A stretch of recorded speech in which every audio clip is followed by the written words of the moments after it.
Capítulo 2. No Brasil do general Emílio Garrastazu Médici, democracia era uma palavra obsoleta. Fora desdicionarizada 9 anos antes. Isso não impedia o país de crescer num ritmo poucas vezes visto. A inflação fora domada, as taxas de desemprego eram as menores desde os anos JK. Na construção civil, havia mais vagas do que gente querendo trabalhar. Os empreiteiros competiam entre si, pelos peões, anunciando alojamentos com aparelhos de televisão, um luxo impensável até então. Havia alguns percalços. O feijão uberabinha não parava de subir. Faltava carne nos açougues e supermercados. O boi sumira. Culpa da entre-safra, justificava o ministro da Fazenda, Delfim Neto, em entrevistas nas quais ameaçava os pecuaristas de mandar confiscar os animais no pasto. Não se sabia exatamente se por causa do uberabinha, ou por culpa do boi, o certo é que a inflação no semestre fora de 6,8%, pondo em risco a meta de inflação daquele ano, fixada em 12%. Isso assustara o governo. Mas não por muito tempo. Delfim determinara, nos primeiros dias de julho, que a inflação total de 1973, fora, de 12%. Esses pequenos deslizes não pareciam incomodar muito os brasileiros. Afinal de contas, o país era tricampeão mundial de futebol, título conquistado no México 3 anos antes. Na Europa, Emerson Fittipaldi, também campeão do mundo, voava com sua Lotus. No segundo sábado daquele mês de julho, ele disputaria o Grande Prêmio da Inglaterra, em Silverstone. A TV Globo transmitiria a corrida, ao vivo, com narração de Júlio de Lamare e comentários de Antônio Carlos Scavone. Em meio a tantas glórias havia, é claro, presos políticos, tortura, censura, e outras agruras, tão próprias das ditaduras. Mas incomodavam a pouca gente, quem sabe a parentes dos presos. Não ao povo, que proclamava, ame-o ou deixe-o, slogan que a classe média exibia em plásticos nos carros.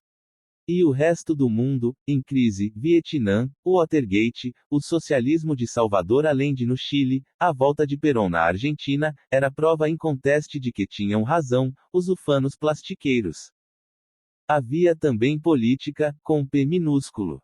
Na segunda semana de julho, os jornais de todo o país noticiaram que, em setembro, a convenção da Arena, partido presidido pelo senador Filinto Miller, iria indicar o general Ernesto Geisel como candidato à presidência da República e que, no dia 15 de janeiro de 1974, o dito general seria eleito.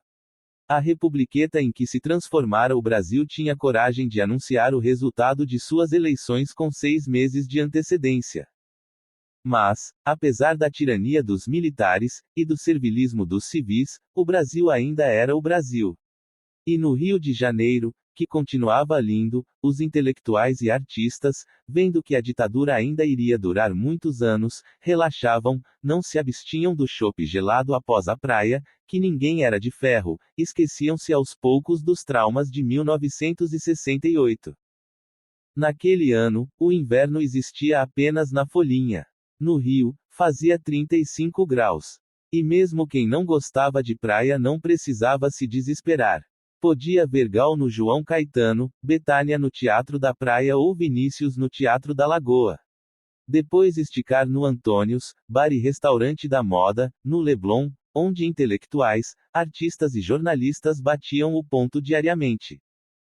7 anos depois do surgimento da pílula, e 7 anos antes do surgimento da AIDS, 1973 era também o auge do movimento Women's Lib, embora seu maior estandarte no Rio, Leila Diniz, houvesse morrido um ano antes, num desastre de avião, na Índia. Se Leila morrera, havia Regina Rosenburg Leclerc, mulher mito, no auge da vida.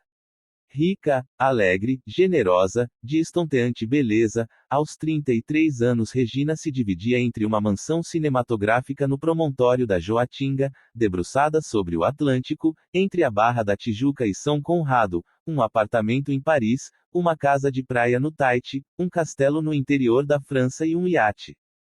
Amiga de Salvador Dalí, Omar Sharif, Jane Fonda, Roger Vadim, Guy Rothschild, Odile Rubirosa, Pablo Picasso, Jack Nicholson, Roman Polanski, Henry Kissinger e outras celebridades, ela fora casada com o milionário Wallace, o Olhinho, Simonsen, filho do dono da Pan Air do Brasil.